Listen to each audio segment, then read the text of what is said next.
Tondo Impasto. All right.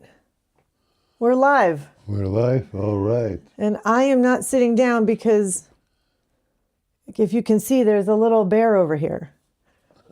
There's a little bear that won't let me. Can we say hello? Can we say hello, Mama? Okay. So good morning, everybody. Good morning, good morning. Do you have your... Yeah, I got my coffee. We've got our coffee because coffee is our fuel. Oh, okay. We'll let It's espresso too. Espresso, chin Yeah, chin. Chin chin. Let's begin. Happy Monday morning. One day after the what they call it? Oh, day. The day of the Women's Day. Women's Day. Yeah, so happy Women's Day to all my fellow ladies. Yeah. But you said some joke that in Bulgaria they say it's the Secretary's Day. Yeah, or they something? call it the secretary. It's like so chauvinistic. You can't take that stuff seriously. Anyways, we hope that you guys can hear us. It seems to have good audio here. And welcome to Tondo Impasto. My name is Amy. I'm Kras. And we are doing something unique, never been done before. Yeah. We are inventorying thousands of artworks that we inherited by live stream so that everyone can see it. Yeah, yeah. It's incredible. And the way it came to this country, it's incredible too. We'll tell the story of that at some later point. But we have a few of you who have subscribed. You know, I think we're up to 10 people now. Oh, wow. Double digits. Yeah. Actually, you know what? That calls for a celebration. All right.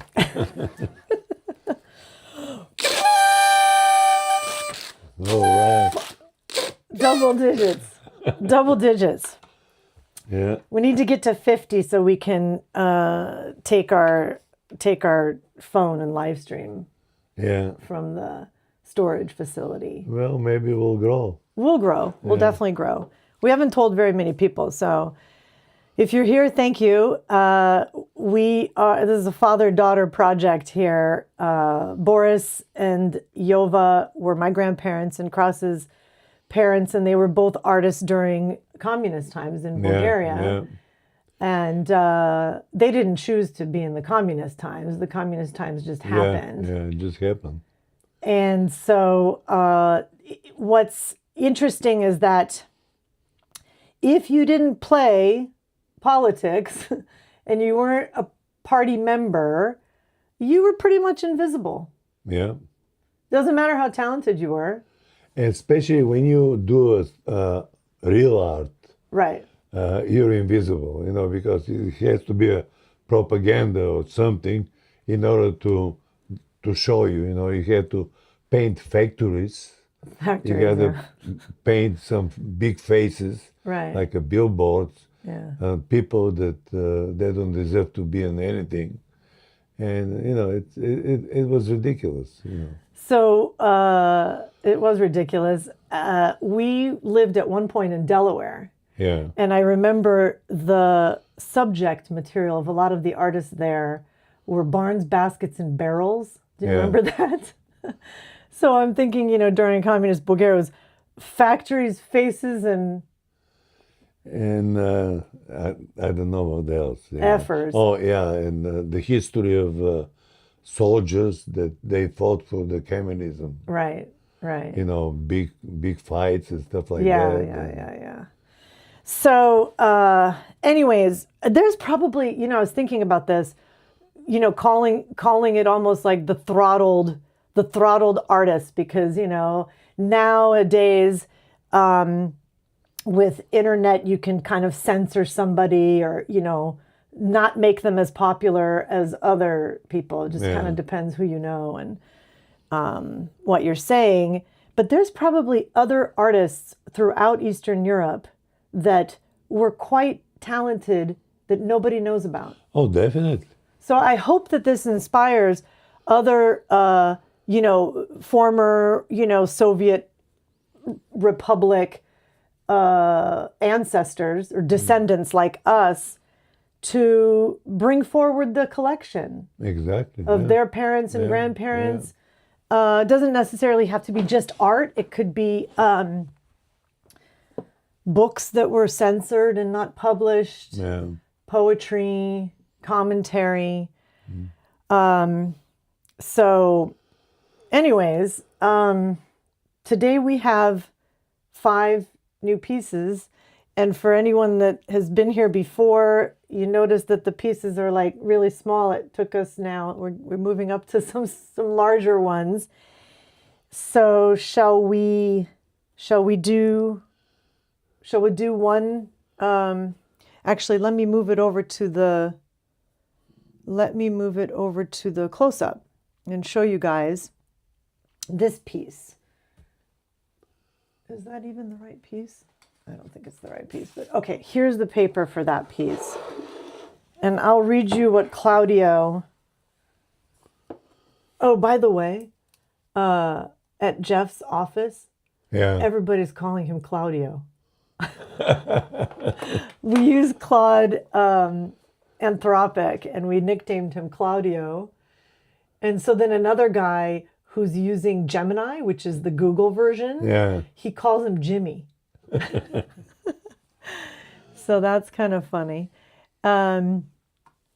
Anyways, okay, so this piece he called Sunset Over Water with Lush Shoreline. So it's that piece there. Yeah.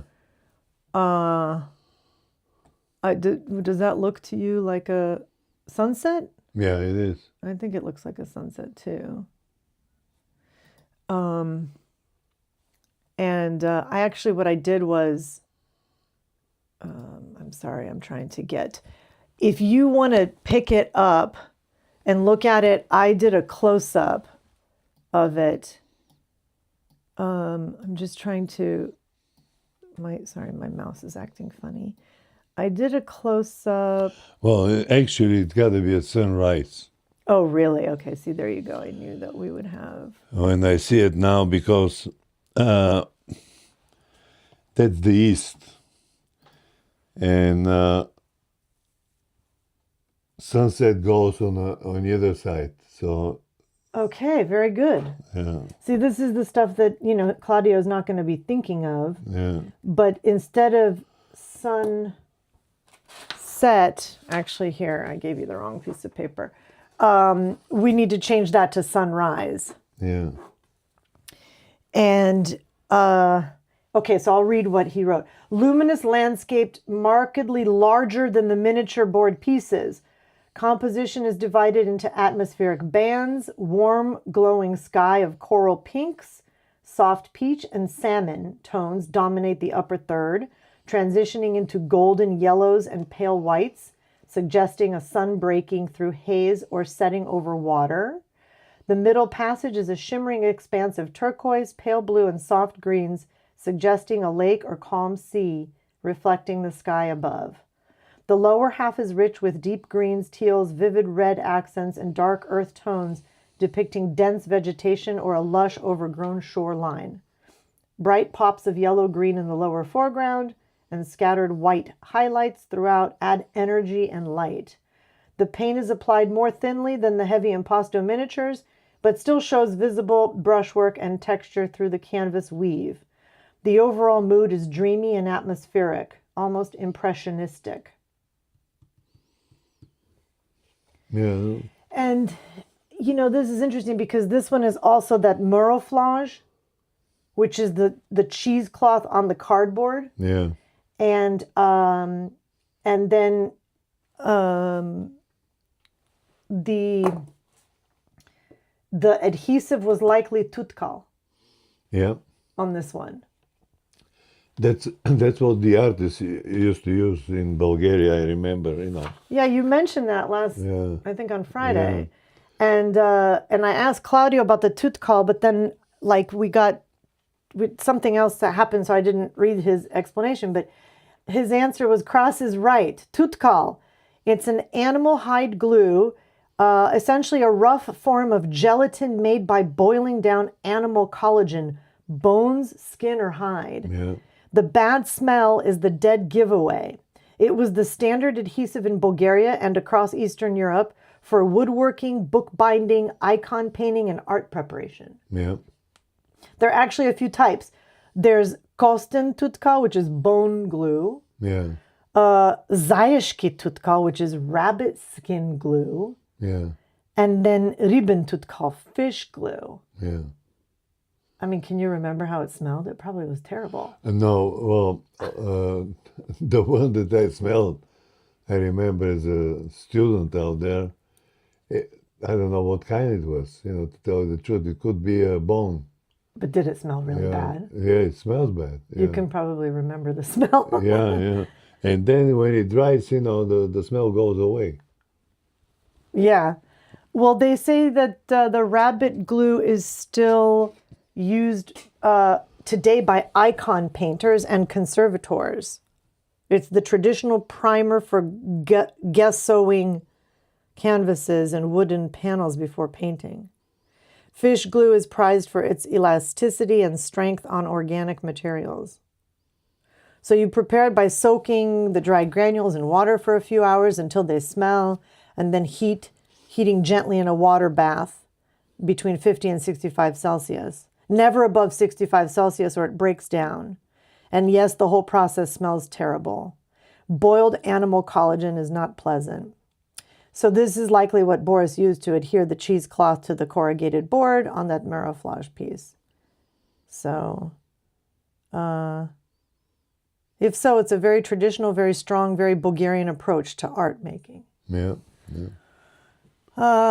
So... But it preserves the paint for so many years, you know. Once it gets in, I mean, it stays there. This looks like it was painted yesterday. It's so vibrant. Yeah. Really, really vibrant. Okay, well, this one is going to be number 16, IMPBGL 16. And the other thing I've added to our inventory checklist is which episode we show it on. 4. Right, so this is episode 4. Yeah. I think that'll be a good thing to remember. Yeah, that's good. Right? Yeah. So in terms of condition, I don't know if you noticed, but there, like some white stuff when I was taking pictures of it, Yeah. some of the frame, some of the white was like a powder. Yeah. Did you notice your fingers get a little powdery? Or Man, I didn't get anything, but maybe I wiped it off. well, maybe the frame, you know, it's getting old. Well, for sure. The powder, but it looks good, you know. I mean, I wonder if this is one of his earlier pieces. there's no year out there. It's possible. Yeah. Well, the whole picture will come together, you know, as we get more and more, you know, as we look through more and more of them. Yeah. It'll start to tell a story. So there's no signature on the back. There's no number on the back. Is there anything else you want to note about it? Oh, here, I took your pen.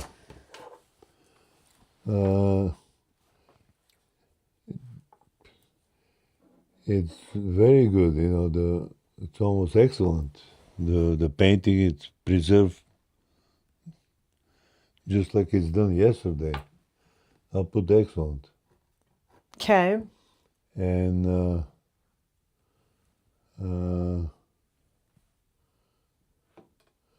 we decided it's sunrise. I think if you know the position of the geography, then it should be sunrise. Yeah, that's what it is. You know, Yeah. looking at in the horizon, it's east, and on the sunset, you know, goes on the other side. Yeah, on the west. Yeah. Okay. So that's So that's number what? oh, okay. This one is just put 16. It's over here. It's IMP for impasto. Where over here? Yeah. IMP BG for Boris Gorinov, and then L for landscape, and then 00016. 1, 2, 3, and then 16. Yeah. Okay. All right. So that one, if you want to grab that one off of the easel, and let's put this one on the easel, and we'll put this one back. See, I don't know if you can see how big this one is. Can you get that on there? The other, just let me just show this. Kind of interesting if you guys can see this. Oh, wait a second. I wasn't on the wrong. I don't know if you guys can see this, like the, this is a canvas or something. Yeah. Because it's so thin. Yeah. You can't, this is not glued to a board. This is stretched over the frame. Uh-huh. Right? And I will find the close-up of this one. Yeah, I think it's this one right here.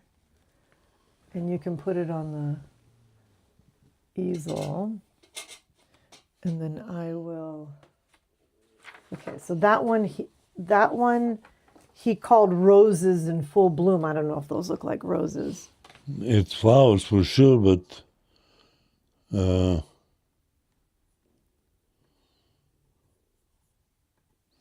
it could be roses, the way it comes out like this.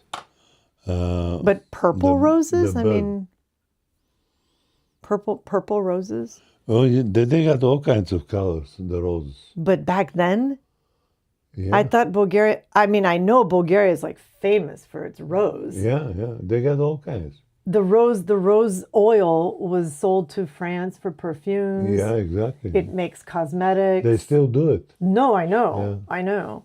But anyways, the roses. Okay, so I'll put it back on the close up of it from the photo I took, and I'll read. So this is oil on canvas stretched. Yeah. It's richly dramatic still life of roses in a vase, rendered with some of the heaviest, most expressive impasto in the collection. It does have quite a bit of texture. Yeah. Large blooms in deep rose, violet, mauve, and burgundy erupt from the upper half. Their petals built up in thick sculptural strokes that project well off the canvas surface.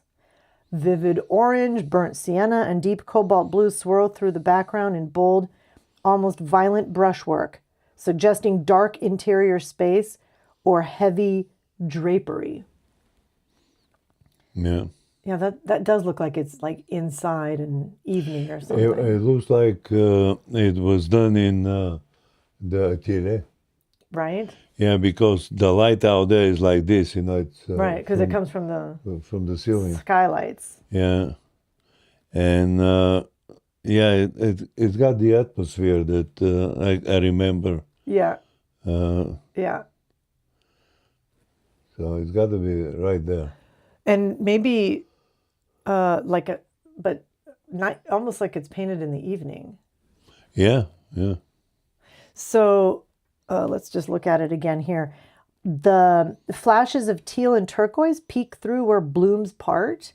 The vase and lower portion are rendered in deep navy, dark red, and warm browns with touches of yellow green, suggesting stems and leaves.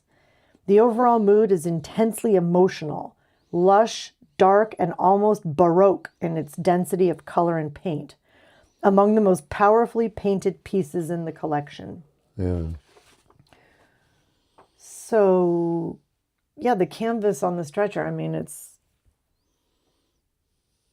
like, has to stay in that frame. Yeah. Well, if it has to be put a new frame, you go over that. Right. You can't separate it. No, I absolutely agree. Absolutely agree. So, okay, well, that's so that one is IMPBG SL for still life. Yeah, up here. I. IMP for impasto. And then BG for Boris Gorinov. SL for still life. And then 00017.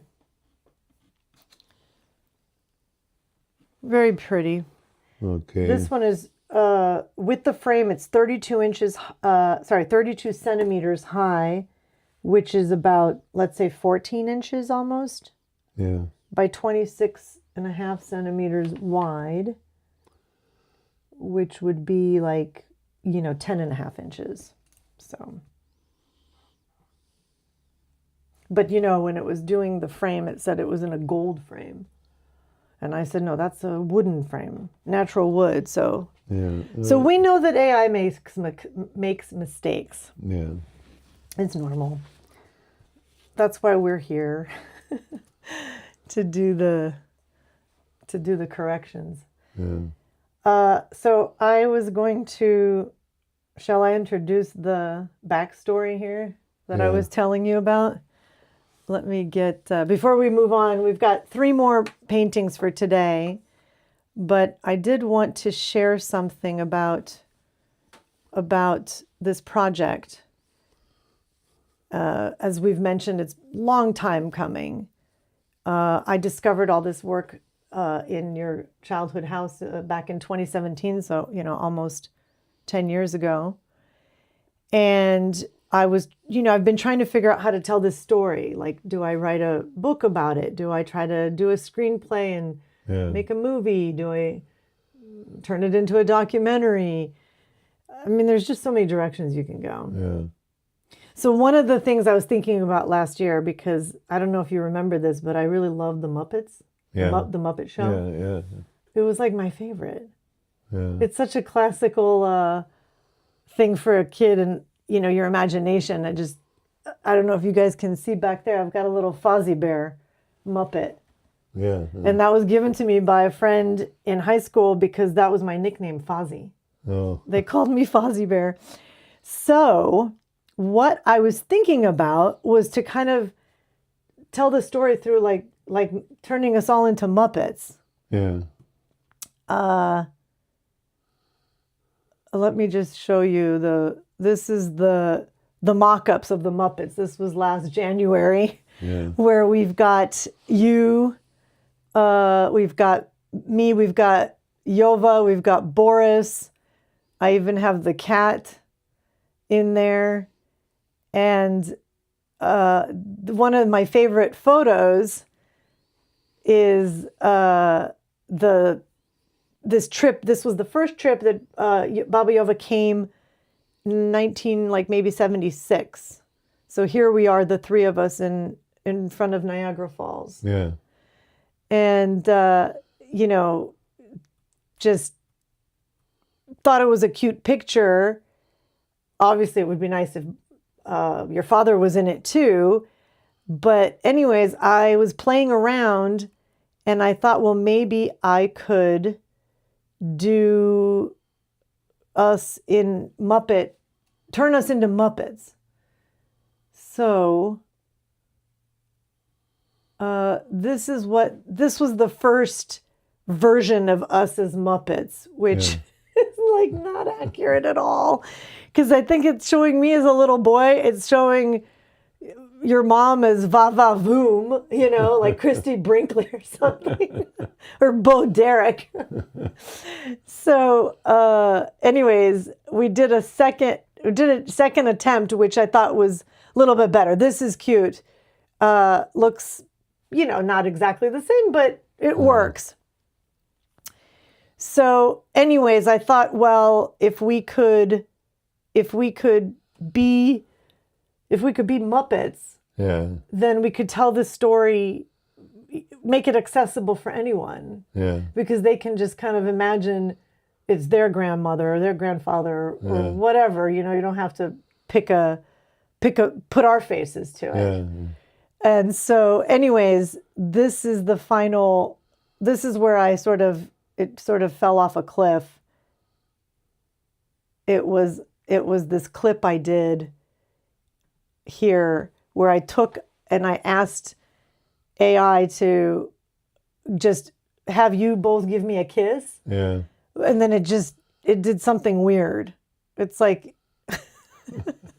it makes us all disappear. And, this was back in January of last year. So I think by now there's probably some really cool, Muppetifying, like software. Yeah. But anyways, I still think we could do something with Muppets. Yeah, sure. It's very interesting. It's cute, right? Yeah. I mean, Muppets make people smile. So, anyways, so that's the Muppet story. Muppets put smiles on people's faces. Yeah. All right. So, shall we do the third painting then? Which I believe is, this one is interesting. Okay, let's go to the, here's the painting. And this one, Claudio. Okay, that goes well. That one goes with the one that's on the easel now. So let's grab that one and put this one back. And we'll put this one.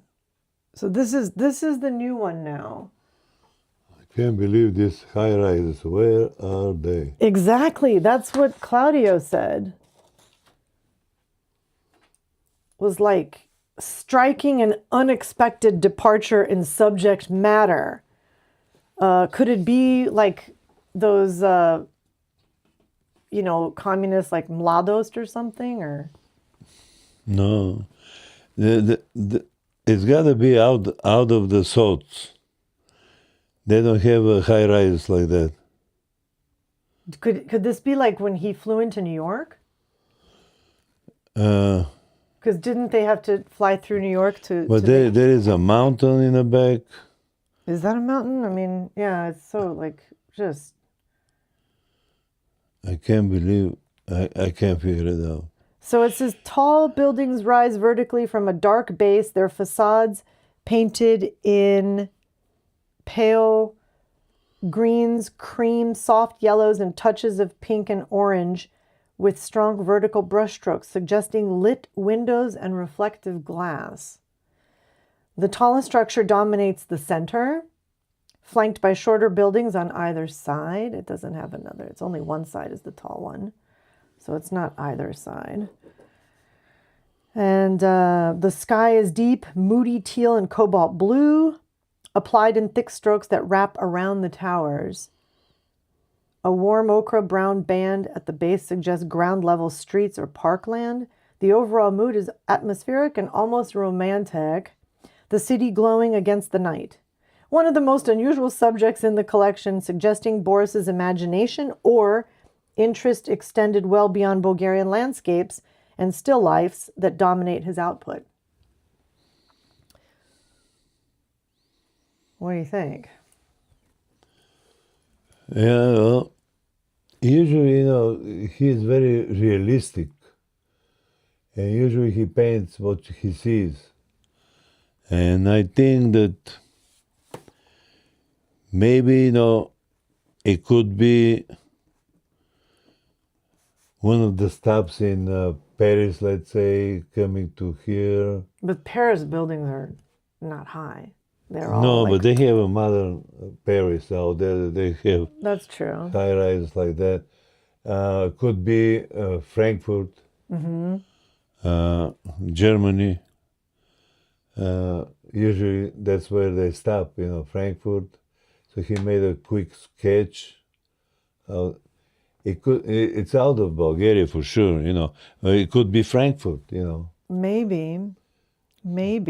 So, because they got some high rise out there. So do you think he would have, in one of his sketchbooks, kind of done the composition and then when he got back to his... Yeah, that's what he does, because he makes the sketch for about half a minute. Right, and then he goes And then back. he puts down, colors, sky, buildings and stuff like that. Right, And then when he goes home, and then he makes. with his paint Yeah. and palette knife. Yep. Well, I remember you were talking about how he doesn't really look at what he's doing. He's just, Yeah. feeling it. Yeah. And I remembered because so on Friday night I went to one of my best friend's daughter's kind of graduation celebration. It was like a pre-celebration, and I had so many memories flood back Yeah. of childhood and stuff like that growing up here. And I remember when he came, he took Eric and me to the little mountain. It's like not a mountain, a little hill over by our house. Yeah. And he told us, look at the mountain. And he gave us some paints Yeah. and said, don't look, just paint. So he actually, I remember him teaching this technique to me. Yeah. Just to, like look up and just look down to see what color, but then don't, Yeah. So it's kind of incredible because you said, if you look at it, then you start to play games and Yeah. get in your head, right? Yeah. What a good lesson not to do that. I mean, to just...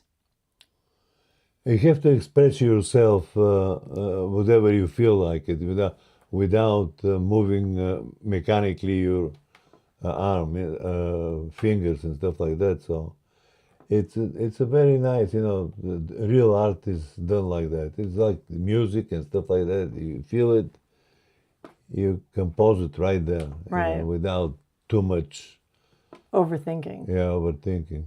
Well, and that's the thing is, as soon as you do start to look at what you're doing, you begin to become critical. Yeah, You have to just let it pass through you. yeah, So over the weekend, I was starting to become self-critical, like almost like, well, are we doing this the right way? And, like second guessing myself and this format and this process. So I had to remind myself just, we're going to make mistakes and it's not going to be perfect, but our heart is in the right place. So we're trying to do the right thing here.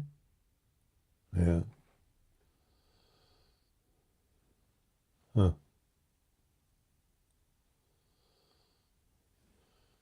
It's very unusual.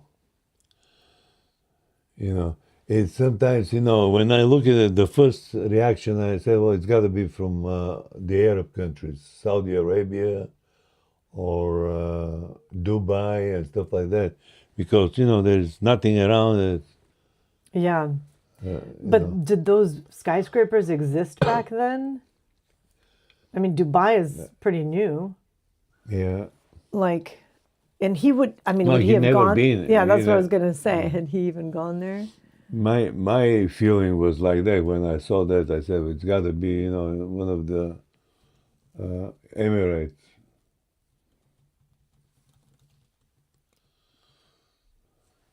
Okay, I'm asking Claudia, when were the first skyscrapers built in the UAE? Started going up late 70s and through the 80s. So they've been there. Maybe he saw a postcard? Because I think there were Bulgarians going and working in different parts of the world. It's possible. Oh, I don't know. But, I don't know. It's a very interesting painting, so. Yeah, it's different. Yeah. All right, so this one is IMPBG. Okay, so also Claudio was putting CS for cityscape, but I don't know, should we just keep it landscape or? Well, it doesn't matter. I mean, that's not a flower. No, it's not. Is it a factory? It's not factories. It's high-rise buildings. Well, what if it's some factory that's like... No, they don't have factories like that. Oh, okay. It's definitely glass and steel Yeah. buildings. Well, I'm not sure how to handle this, if it should be cityscape or landscape. Well, we can ask Claudio if Frankfurt's got things like that, Okay, let's see here. high rises like that, you know. Yeah, no, it definitely does. And he would have flown through there when he came to visit?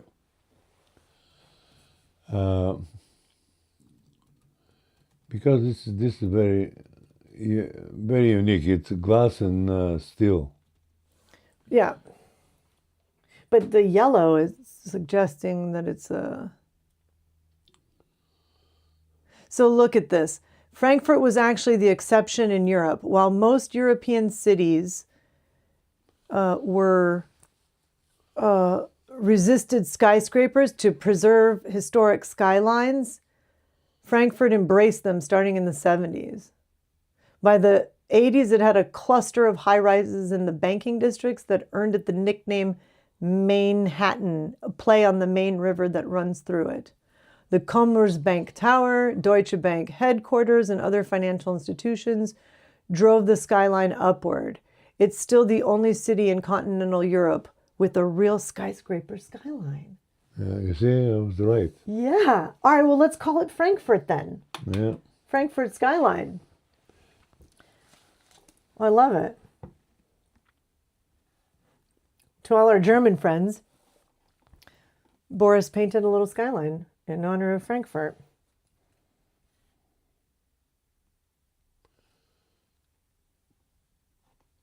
And let's just show it one more time before we transition to painting number 4. And what number is that? oh, okay, this one is, well, I don't know, are we going to call it skyline, or are we going to call it SL for skyline or landscape? Skyline. All right, so then SL for skyline, and then it's 00018. I'm going to call this Frankfurt. Okay. Yeah, this one is also, canvas stretched over the wooden bars. All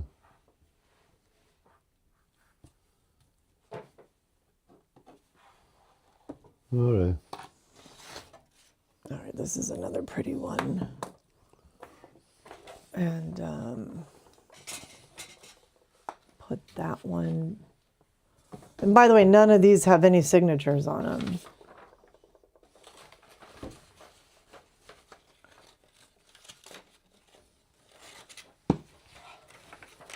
So this one Claudio calls, this is number 4, it, wild flowers in a blue vase. And that also looks like slivnica. Yeah. Definitely. Now when I look at it from here, yeah. from farther away, it is looking like their atelier. Yeah. Here's the page for that.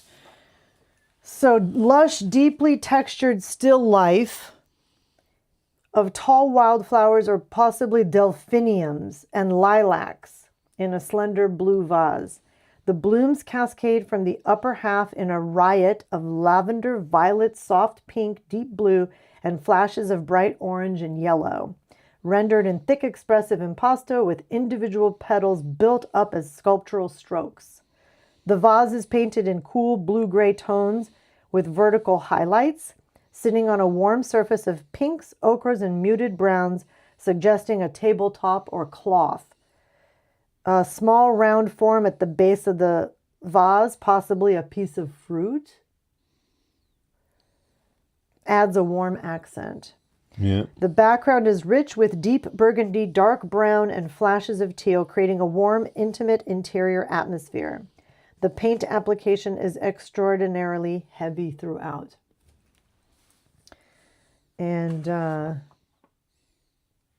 it's another canvas wrapped around the frame.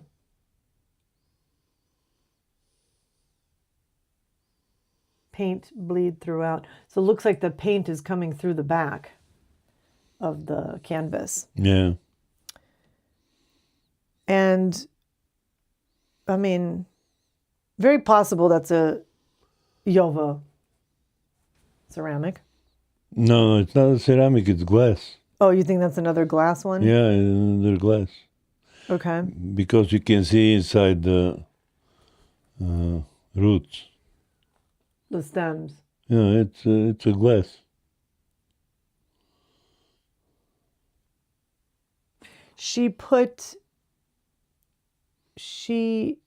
I'm sure they had, what people used to do is if you bought like a glass with buza or something, Yeah. and then you turn it into a vase after No, that. they do have, glass vases. Yeah. I mean, they used to sell them, Oh, okay. Well, but I'm thinking for flowers. but I was thinking like even from if it was with something else in Yeah, it. but it's not that, Okay. you can see. Because this is more open. It's not like got a closed neck. All right, so this one is piece number IMP BG SL for Still Life. And I mean, some of them have some BG SL for Still Life. And then 00019. One more zero. Yeah, 19. Yep. So these are like, again, in that kind of 14 high by, 10-ish, 10 and a half inches wide. Yeah. That's why we had to move them. If you guys can see, we had to move it to a different easel that stands on the ground because they're too big for that little easel that we used to have on the table with us. But we'll bring that back when we have the small stuff. Okay. One more to go. Yeah. And number 5.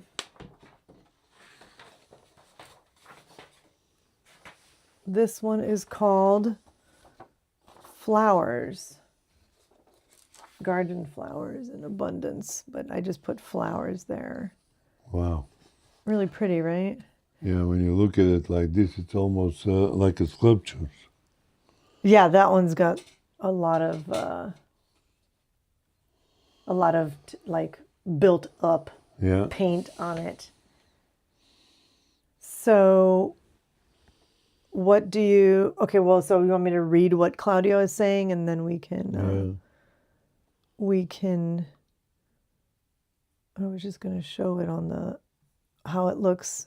I don't have probably the right light because the light looks very different from I think it's probably too bright. But anyways, vibrant, densely packed floral composition bursting with color against a deep teal blue background. Roses and garden flowers fill the entire canvas. Large blooms in deep burgundy, violet, and mauve cluster in the upper portion, while vivid red, coral, and bright yellow flowers populate the lower half.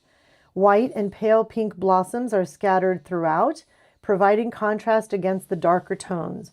Green stems, leaves, and foliage weave between the flowers in deep emerald and olive tones. The background of rich teal and cobalt blue gives composition a jewel-like intensity. Unlike the vase arrangements, this reads more like a garden view. Flowers growing and tumbling in natural profusion without a visible vessel. The impasto is extraordinarily heavy, with individual petals and leaves built up as thick sculptural ridges. The overall effect is almost tapestry-like in its density and richness of color. Mm-hmm. I agree. I don't think that's on a tabletop. I think that's in a garden. Yeah. Right? It could be in Dragalevci. Yeah. Just like he's literally sitting in the flower bed, next to the flower bed. Yeah. So garden flowers is correct. And this one, the size is about again about, 13 inches high by about almost 11 inches wide. And then with the frame, it's another, inch and a half thick. So I think he chose to put a thicker frame to really protect the back. Yeah. So it doesn't get punctured. Because, I mean, that's such a thin canvas, and then it's got the thick, frame. You know what I noticed? He never puts his signature on a painting so far. Yeah, what's up with that? Because he knows that it's not a commercial. It's a real art, and he knows that it's not going to sell out there. He's not doing it to sell it. He's just doing it religiously. He's doing it to do it. Yeah. And he didn't care if his name is there or what. He's just impressing one day of his life what it is. Now the artists, when they do something, they work on their signature and making. It's very important, that you have to have the signature. Like when I was in Bulgaria, I was doing some paintings out there, and there was an artist. He said, "Well, where is your signature?" I said, "It's right there." "Oh, but I cannot." I said, "Well, I just mix it with the whole thing." And he said, "Well, no, you have to put it this and this and this." I said, "Well, I'm not going to go on Zhenski Bazar, Oh, that's it's basically it's called the ladies' market, but it's open air. What do they call They those? sell vegetables, all kinds of stuff. Yeah, like an open air market. Yeah, but with little kiosks, So, and maybe I had something against that too, to work on my signature and stuff like that, So they think that they're so genius out there that it's going to stay forever. But well, I think some people do it because they want to have the credit. Yeah. Right? Like they don't. If you ask for credit, but I never did, and my father never did. He's just doing it because he feels like doing it, not because something is going to happen one day. It's beautiful.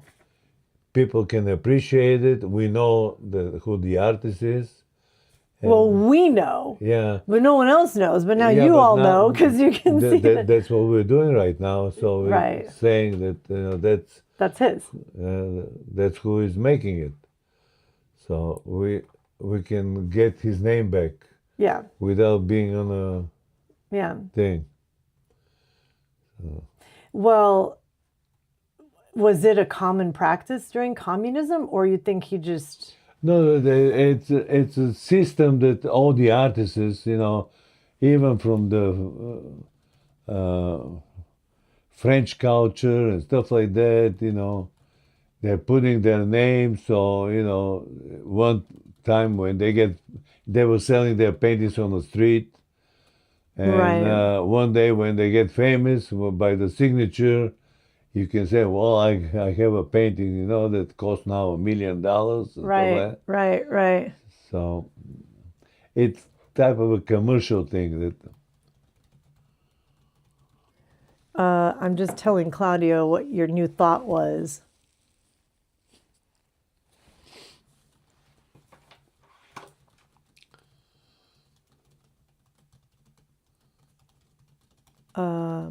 That's a really good thought, though. I like that.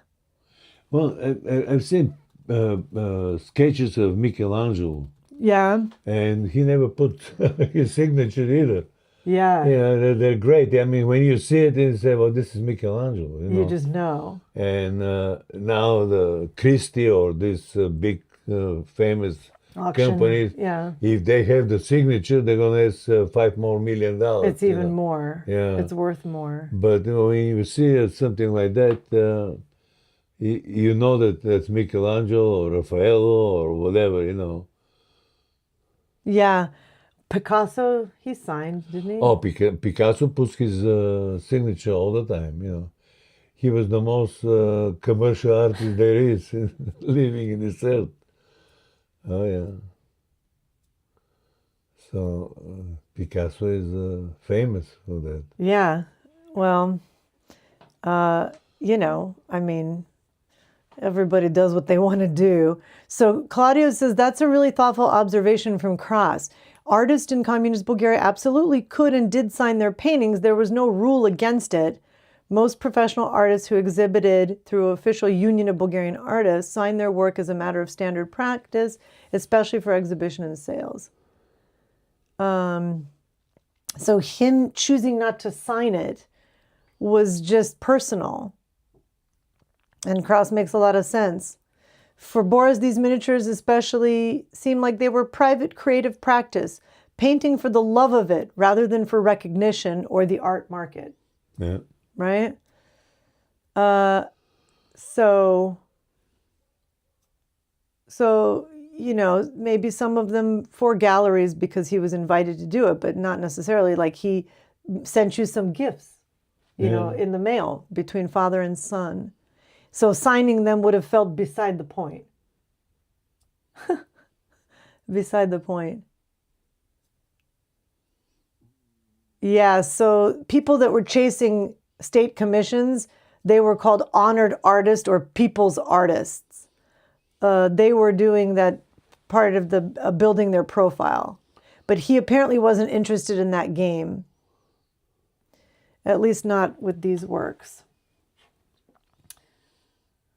That's how I feel too. You know, the real art. You know, it doesn't matter. You know, if it touches the heart of anybody that you know gets into this painting or whatever.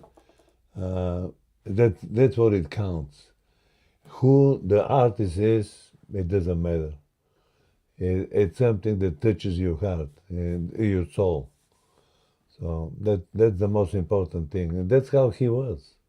Kind of reminds me of open source now. Yeah. There's a lot of young, you know, programmers and people writing code, and they make it open source for anyone to use it. Yeah.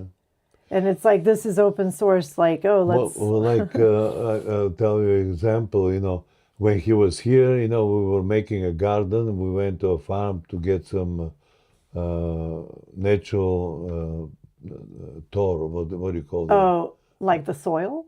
Yeah. Oh, and manure? Manure, yeah. Yeah. And then by the time the guy was showing me where it is, and so I was, my father made a quick sketch and gave it to him. And this guy was with open mouth like this, and I come and I said, how much do I owe you? He said, I owe you. I said, why you owe me?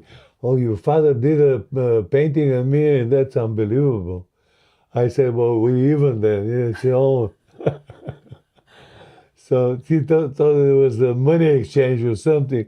I was ready to give him whatever he tells me. Right, $5, $10, you know. Right. And he said, no, I owe you. So that's amazing. He valued it so much. Yeah. You see, like my father, more than currency. Yeah, he didn't speak any English. You know, just made it, the thing, gave it to him. And this guy is going like this. He was with open mouth. That's so great. Yeah. Yeah, well, you know, if the whole system collapses and money becomes hyperinflated, we can, you know, barter, make exchanges for manure. That's really fun. Well, that's the paintings for today, and we're finished for the 5. So this one is number 20, actually, if you want to fill that one out. And we'll be back tomorrow. Same time, same place. 3 zeros? Yeah, 3 zeros and then 20. 20 and BG. Yeah. And SL for still life. I'll show it one last time. It's a really beautiful one from the garden. And I believe that my photo here is much more true to life than the close-up on the easel, because I don't have the right lighting on that easel. So anyways. Well, when you look at it like this, you know, look at this. Yeah. So this is what I wanted to, we can like show the, So when the light hits the structure, it's almost life. You can like see the, I don't know if you can see how thick it is. Yeah, it's a lot on there. And really just shiny and vibrant. Okay, so that goes with this, and these will have to be in a different kind of box because you know, they're bigger than, yeah, there we go. They're bigger than the ones that that we had before. But anyways, that's the whole point of it. So I guess time to say chin chin. Chin chin. And we're done? Well, okay. Well, do you want to say anything else? No. I'm just asking. I think these 5, I showed let's show the Muppets one more time because those Muppets are fun. The Muppet mock-up from January of last year. It's like, you know, just all of us in a Muppet format. And those guys, remember the guys in the peanut gallery that laugh? Yeah. The 2 old guys. I forget their names, but they're so funny. And Miss Piggy's great. Yeah. Kermit the Frog. I love them when they're in a balcony in a concert. Yes. They're beautiful. They're making fun of everybody. Yeah. It's so true. Comic relief. Yeah. Jim Henson was an absolute genius to make all of those Muppets and inspired Sesame Street. Actually, I was working on a film in New York, and we were renting the Kaufman. Our production offices were in the Kaufman Studios in Astoria. Yeah. And I had to go next door for something, and I went over, and they were taping Sesame Street. Yeah. And I could see it. Yeah. It was like, you know, I saw the Muppets, but I saw them connected to people, and I was in shock. I was like, you know, this was back in 2001 or whatever, right before 9/11, actually. So yeah, it was weird to see your heroes being, you know, controlled by people. I thought they were real. I mean, I really did. So anyways, thank you again for sitting through it. Thank you. Ciao, ciao. Ciao, ciao. Arrivederci. Arrivederci. And ci vediamo, the Italians are saying, you know, we'll see you again. Ci vediamo. Yeah, ci vediamo. Oh, well, vidia is like to see. Yeah, ci vediamo. It's always, you know, in Rome, you know, oh, hi, and, you know, ci vediamo domani. Ci vediamo domani. Yeah. Bellissimo. Bellissimo. And grazie. Yeah. Italy's the best. Yeah. All right, so thank you again, and we will see you tomorrow. Tondo Impasto.